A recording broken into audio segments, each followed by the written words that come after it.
The first 5 books of the Old Testament, the Pentateuch, cover a long period of history, but many scholars think that they were written in a relatively short span of time by Moses, who wrote them for the Israelites as they prepared to enter the land of Canaan. These 5 books cover history, feast days, sacrifices, and other issues related to their national covenant, but all of these have something in common. They all help tell the Israelites who they are. In this lecture, we will look at some of the ways that each book uniquely shapes Israelite history. Before we begin, a quick note. Today you will hear people talk about the Jewish identity. The reason this lecture uses the term Israelite identity instead is because the word Jew and Jewish were part of an identity forged in exile much later in history, and so many Jews continue to live in other cultures today. What it means to be a Jew is an important question for those who wish to remain distinct from the cultures they live in. Furthermore, there are often different connotations attached to the terms Israeli, Jew, and Hebrew today. While these are not set in stone, Israeli typically refers to someone who lives in the modern state of Israel. Jew refers to someone who holds to some degree the cultural or religious traditions of their people, and Hebrew, which is rarely used, refers to a more genetic lineage and descent. We have adopted the term Israelite because that is how the Bible refers to the children of Israel. And it is an identity that was meant to encompass all three: genetic lineage, religious observance, and living in the Promised Land. The book of Genesis begins with the broadest identity statements possible. All the people are created in God's image, all a part of the same family descending from Adam and Eve. This means everyone who has ever lived is a part of the same race, and we have obligations to one another. Genesis does not spell out many of these obligations, but in God's covenant with Noah, he says the penalty for shedding another human being's blood is to have his own blood shed, and if someone takes a human life, his or her own life is forfeit. While we might disagree about how to apply this principle today, it is clear that God places a high value on human life, and he expects us to do that as well. Now, as the story continues, the focus narrows. From the human race, God selects one man, Abraham, to be the father of all who believe. His children are to be the people of faith, and we find out later that everyone who has faith is a child of Abraham, whether we are physically descended from him or not. But not everyone who is descended from Abraham is a member of the Israelite family. Before Israel, that is Jacob, makes the scene, we find that his uncle Ishmael is the father of 12 princes who settle east of the Promised Land, in the opposite direction of Egypt, toward Assyria. His father's cousin Lot becomes the father of 2 nations, the Moabites and the Ammonites.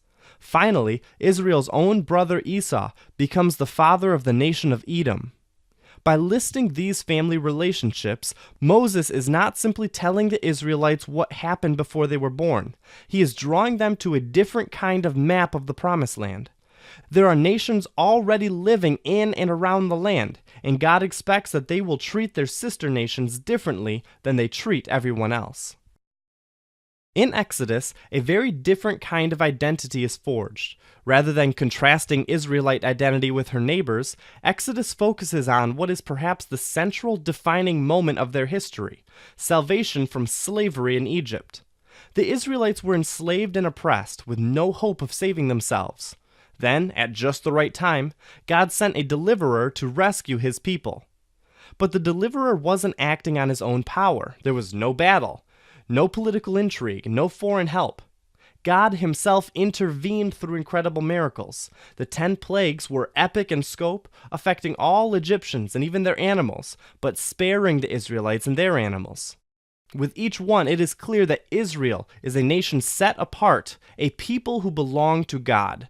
With the last plague, the death of the firstborn son, the Israelites begin observing the Passover. This will become their most important feats because it commemorates the redemption of Israel. God looked at the sacrificial blood of the lamb and spared the Israelites while executing judgment on the Egyptians.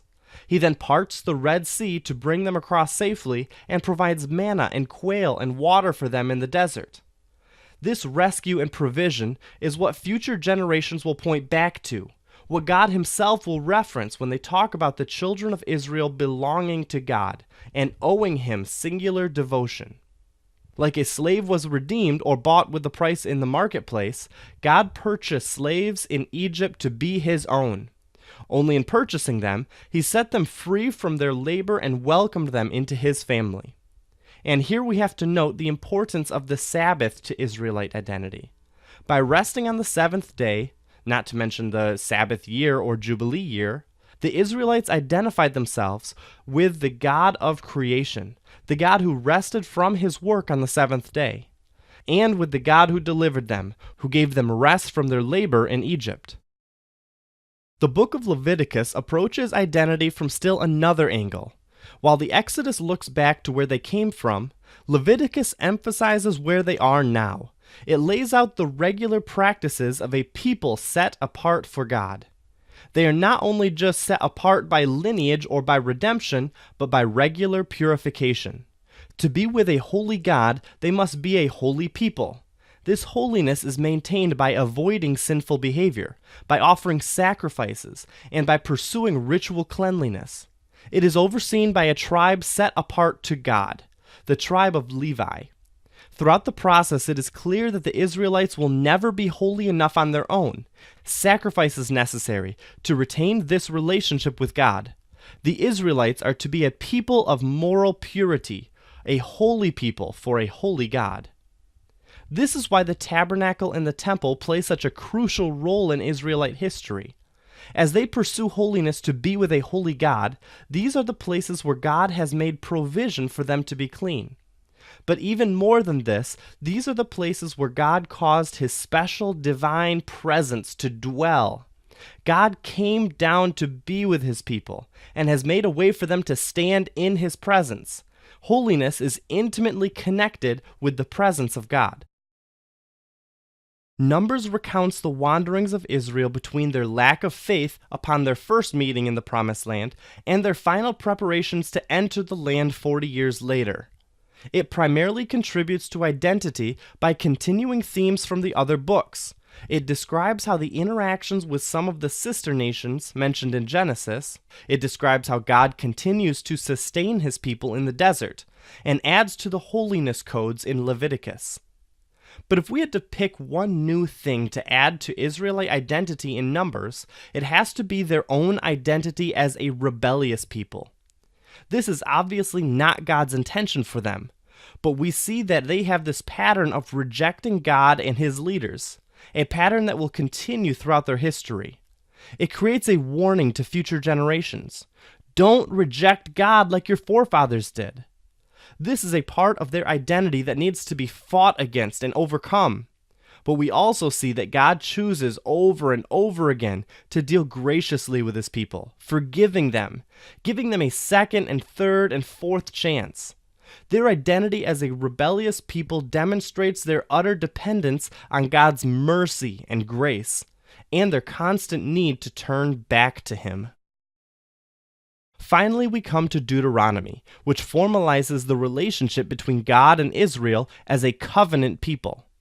Because of all that has gone before, calling out their forefathers, redeeming them from slavery, setting them apart for holiness, and sustaining them in their wanderings, God makes an agreement with Israel that will continue to provide structure to their relationship as a people established in the Promised Land. If they keep the conditions of the covenant, God will keep them in the land and bless them in every way. But if they fail to keep their promises, God has the right to remove them from their land. The connection with the land is an important part of this aspect of their identity. The land was promised to Abraham, but God gives and God takes away according to what the people need. If the Israelites want to stay in the land, to avoid becoming enslaved to other nations, to avoid wandering once more in the desert, they will have to embrace this identity as a covenant people.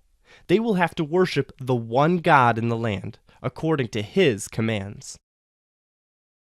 The Pentateuch provides Israel with more than just the law and the stories of their origins. It shapes the Israelites' identity as one family set apart from many. A people redeemed by God, a people set apart for holiness, a people who continually depend on him, and a people in covenant relationship with him. By understanding how Israelite identity is shaped in the Pentateuch, we can better make sense of the choices both God and Israel make here and throughout the Old Testament.